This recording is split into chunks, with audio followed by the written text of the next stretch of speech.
আসসালামু আলাইকুম। আজকে আমি আপনাদেরকে চিকেন চাপ বানিয়ে দেখাবো খুবই সহজে ঘরে থাকা মশলা দিয়ে। এভাবে একবার বানিয়ে দেখবেন, খেতে অসম্ভব হয়ে থাকে। তো আশা করি আজকের রেসিপি আপনাদের অনেক অনেক ভালো লাগবে। তো চলুন কথা না বাড়িয়ে আজকের রেসিপিটি দেখে নিই।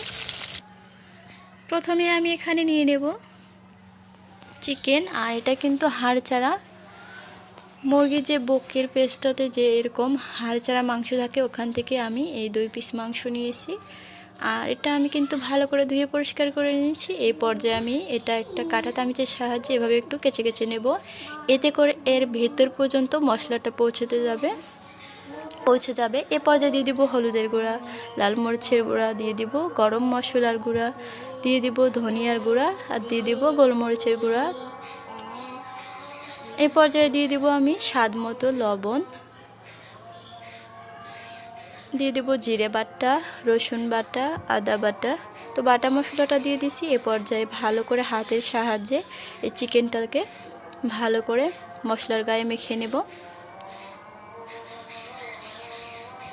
খুব ভালো করে একটু সময় ধরে এটা একটু এভাবে মেখে নিতে হবে, যাতে করে প্রত্যেকটা মশলায় চিকেনের গায়ে ভালো করে লেগে যায়। তো এ পর্যায়ে আমি এখানে দিয়ে দেব লেবু রস। তো এক ফালি লেবু রস চিপে দিয়েছি। এ পর্যায়ে আবারও একটু মিক্স করে নেব চিকেনের গায়ে। তো চিকেন চাপটা তৈরি করার জন্য কিন্তু এটা আমার একদমই রেডি। তো এ পর্যায়ে ঢাকা দিয়ে 10 মিনিট রেস্টে রেখে দেব। 10 মিনিট পরে এখানে দিয়ে দেব ময়দা আর সামান্য একটু তেল মাখিয়ে নেব, এতে করে এর গায়ে ভালো করে সোপ করে নেবে।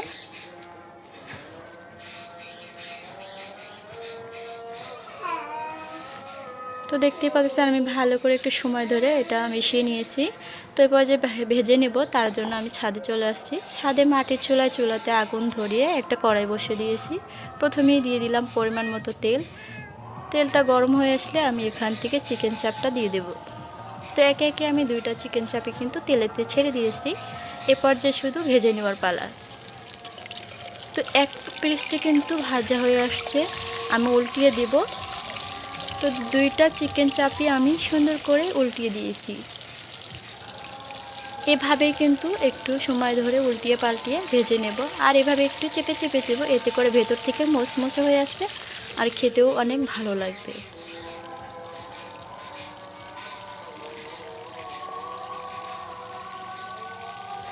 তো দেখতেই পাচ্ছেন একদম মচমচে হয়ে এসছে, কালারটা কিন্তু অনেক চেঞ্জ হয়ে আসছে। তো এটা আমি এর বেশি আর ভেজে নেব না, এটা উঠাই নেব।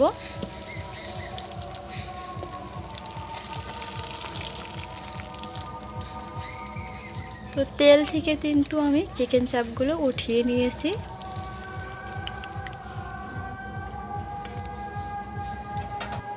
তো দেখতেই পাচ্ছেন কত সুন্দর হয়েছে।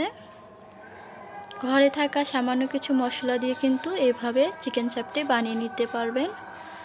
তো এটা আমি পরিবেশন করে নেব। তার জন্য এখানে দিয়ে দেব টমেটো সস, কিছু পেঁয়াজ সালাদ আর দিয়ে দিলাম শসা।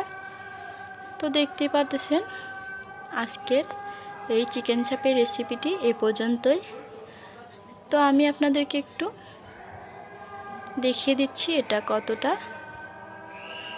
মজা হয়েছে। তো আজকের রেসিপিটি এ পর্যন্ত। আজকের রেসিপিটি কেমন লাগলো, ভালো লেগে থাকলে অবশ্যই লাইক কমেন্ট শেয়ার করবেন, আমার চ্যানেলটিকে সাবস্ক্রাইব করবেন। সবাই ভালো থাকবেন, সুস্থ থাকবেন। আল্লাহ হাফেজ। আসসালামু আলাইকুম।